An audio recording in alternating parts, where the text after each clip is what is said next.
अस्सलाम वालेकुम। Welcome to math learner academy. आज हम शुरू करते हैं exercise number 1.1 of class 9th। तो सबसे पहले हमारा जो टॉपिक था वो मैट्रिसेस हैं। तो मैट्रिसेस के बारे में थोड़ा सा डिस्कशन करने के बाद हम आगे चलते हैं एक्सरसाइज 1.1 की तरफ।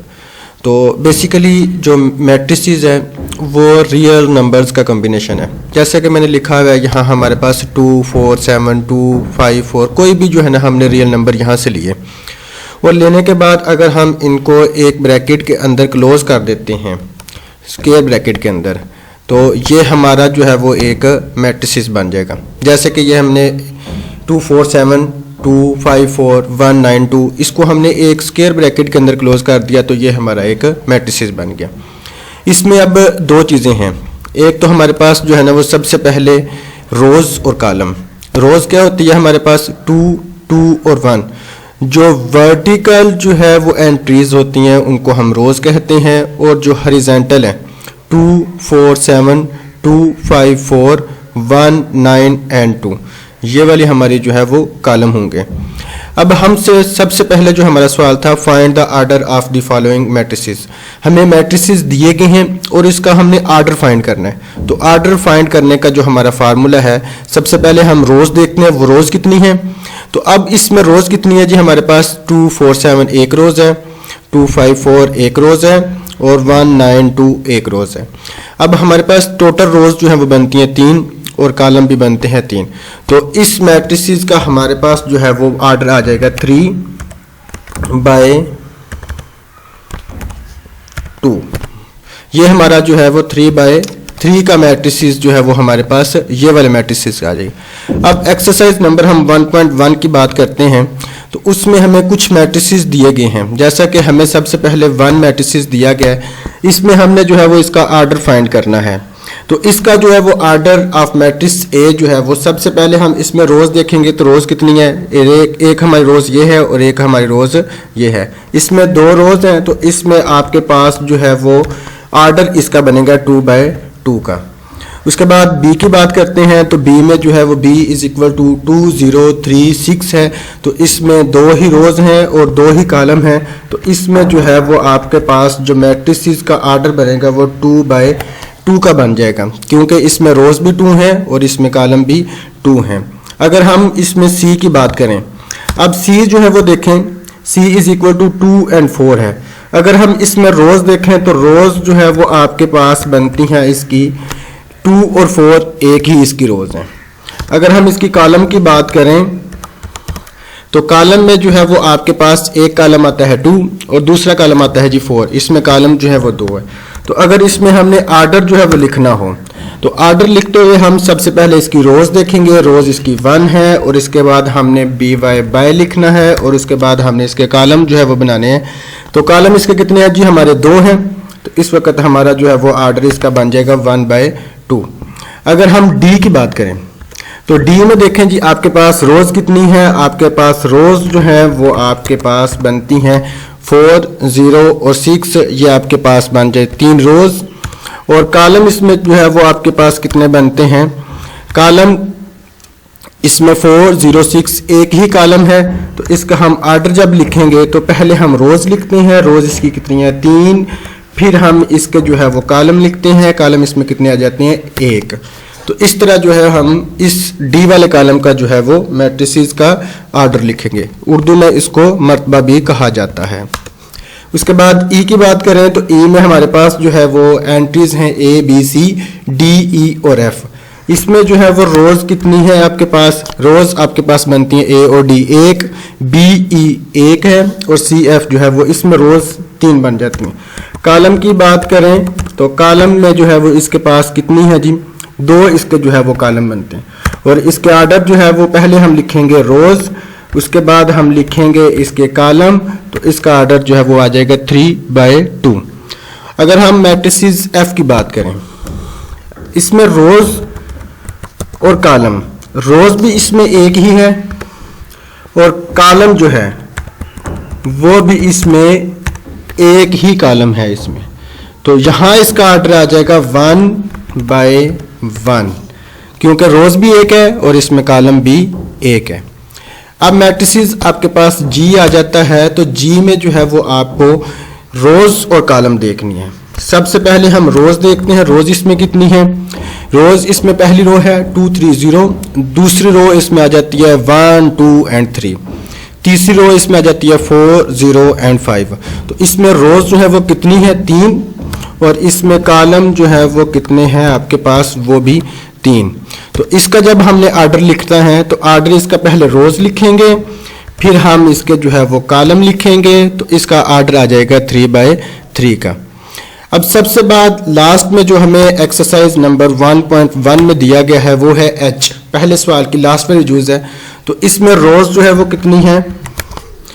रोज आपके पास पहली है 2 3 4 और दूसरी रोज आपके पास 1 0 6। तो इसमें रोज जो है वो आपके पास 2 हैं और कॉलम जो है वो इसमें आपके पास आ जाते हैं 3। पहला कॉलम है 2 एंड 1, दूसरा कॉलम है 3 एंड 0 और तीसरा कॉलम है 4 एंड 6। ये इसके पास कॉलम और रोज आ गए।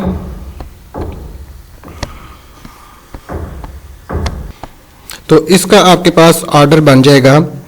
इसके पास सबसे पहले रोज कितनी है? 2, फिर इसके कॉलम कितने हैं आपके पास? 2 इसकी रोज है और कॉलम इसके पास आपके पास है 3, तो इसका ऑर्डर आ जाएगा 2/3। यह था क्वेश्चन नंबर 1 9.1 का, जिसमें हमने आर्डर जो है वो फाइंड करने होते हैं। आर्डर्स में सबसे पहले नंबर ऑफ रोज और उसके बाद नंबर ऑफ कॉलम्स, ये दो चीज़ें हम अगर लिख दें तो वो हमारा जो है वो आर्डर बन जाता है। आ जाते हैं हम नेक्स्ट क्वेश्चन की तरफ, जिसमें हमने बताना है जी which of the following matrices are equal, कि कौन कौन से मैट्रिसेस जो है वो हमारे पास इक्वल आ जाते हैं। अब सबसे पहले देखें, ए की वैल्यू जो है वो बेटा 3 है, बी की वैल्यू जो है वो 3 एंड 5 है, सी की वैल्यू 5 - 2, डी इसी तरह हमें जो है वो जे तक दिए गए हैं। इसमें सिंपल सी अगर आपको एक बात बता दूं कि जिसमें नंबर ऑफ एंट्रीज जो हैं वो इक्वल होंगी, यानी कि हर एक एंट्री आपस में मैच कर रही होगी, तो वो हमारे कॉलम जो है वो इक्वल हैं। अब सबसे पहले देखें ए की हम बात करते हैं, तो ए में हमारे पास एंट्रीज हैं सिर्फ और सिर्फ 3, और सी की अगर बात करें 5 - 2 की बात है, तो 5 - 2 करें तो ये भी हमारे पास क्या आ जाता है? ये आपके पास आ जाता है ए ही। तो हम ये लिख सकते हैं कि ए जो है वो सी के इक्वल है। इसी तरह हम अगर दूसरे कॉलम की बात करें, दूसरे कॉलम में 3 और 5 है, तो हम ऐसे पूरे कॉलम देखें 3 और 5 हमें जो है वो आई के इक्वल जो है वो नजर आते हैं। यानी बी में देखें पहली एंट्री 3 है, आई में जो है वो पहली एंट्री 3 है, दूसरी एंट्री आपके पास 5 है, तो आई में दूसरी एंट्री जो है वो 5 आ जाती है। कि दूसरा हमारा कॉलम जो है वो बी, ये हमारे पास इक्वल है आई के। आगे हम नेक्स्ट बात करते हैं डी की बारे में, तो 5 और 3 है, तो ये हमारे पास कोई ऐसा कॉलम नहीं है जिसमें हमारे पास 5 और 3 हों। अगर हम ई की बात करें, तो ई में हमारे पास जो है वो किस किस की इक्वल है देखें, 4 0 6 2 है। एच में जो है वो भी आपके पास 4 0 6 2 है, और जे के अंदर अगर हम बात करें तो जे में भी आपके पास पहली 2 और 2 4 है, 2 - 2 0 है, ये भी 6 है, और ये आपके पास 0 है। तो जिसमें एंट्रीज जो है वो इक्वल होंगी, उसमें तमाम के तमाम कॉलम जो है वो आपस में बराबर होंगे। और अब इस एक्सरसाइज का लास्ट क्वेश्चन है, find the value of A B C and D. ये जो है हमारे मोस्ट इंपॉर्टेंट क्वेश्चन है ऑफ दिस एक्सरसाइज का, जिसमें हमने वैल्यूज फाइंड करनी होती हैं ए बी सी और डी की। a + c a + 2b, ये हमें एक मैट्रिसेस दिया गया है, तो हमने जो है वो इसके जो है वो इक्वालिटी के 4 पार्ट्स जो है वो बना लेने हैं। अब हमारे पहली एंट्री जो थी a + c थी, और इसकी पहली एंट्री जो है वो हमारे पास 0 थी। हमने a + c को जो है वो 0 के इक्वल जो है वो हमने कर लेना है। दूसरी एंट्री हमारे पास a + 2b थी, तो वो हमारे -7 के इक्वल थी, हमने दूसरी एंट्री को दूसरी के बराबर रख लिया। तीसरी c - 1 = 3 की, इसने हमने c - 1 = 3, ये वाली एंट्री जो है वो हमने तीसरी रख ली। उसके बाद चौथी एंट्री थी हमारे पास 4d - 6 = 2d, और यहाँ हमारे पास चौथी एंट्रीज आ जाएगी 4d - 6 = 2d। ये आपके पास 4 पार्ट्स जो है वो बन जाते हैं। इसमें सबसे पहले आपने सान वो ही करना है जो आपको इजी लगता है, उसको सॉल्व कर लें आप। अब देखें c - 1 = 3 था, पार्ट नंबर 3 जो है वो हम सॉल्व करते हैं। ये माइनस का 1 जब इक्वल की दूसरी साइड पे जाएगा तो जाके प्लस का 1 हो जाएगा। तो c is equal to 3 plus 1 is equal to 4। ये हमारी पहली वैल्यू जो है वो c की आ जाती है, c इज इक्वल टू 4। अब c की वैल्यूज आ गई। हम अब क्वेश्चन नंबर लास्ट वाले का जो पहला पार्ट था a plus C is equal to 0, इसमें ज़रा देखें a plus C is equal to 0। c की वैल्यू जो है वो आप यहाँ जो है वो फाइंड कर चुके हैं। c की वैल्यू जो है वो कितनी थी आपके पास, c इज इक्वल टू 4। तो हम क्या करेंगे, यहाँ जो है वो c की वैल्यू जो है वो 4 लगा देते हैं। a जैसा है वैसे का वैसे ही, और c की जगह हमने 4 लगा दिया। इज इक्वल टू 0, ये प्लस का 4 था, इस तरफ आके माइनस का 4 हो जाता है। अब आपके पास दो वैल्यूज़ जो हैं वो बन जाती हैं, एक a की और एक आप c की। इसी तरह आप दूसरे में देखें तो a plus 2b is equal to -7 है। a की वैल्यू आप फाइंड कर चुके हैं -4, तो a की जगह -4 लगा दिया, प्लस 2b वैसे का वैसे ही इज इक्वल टू -7।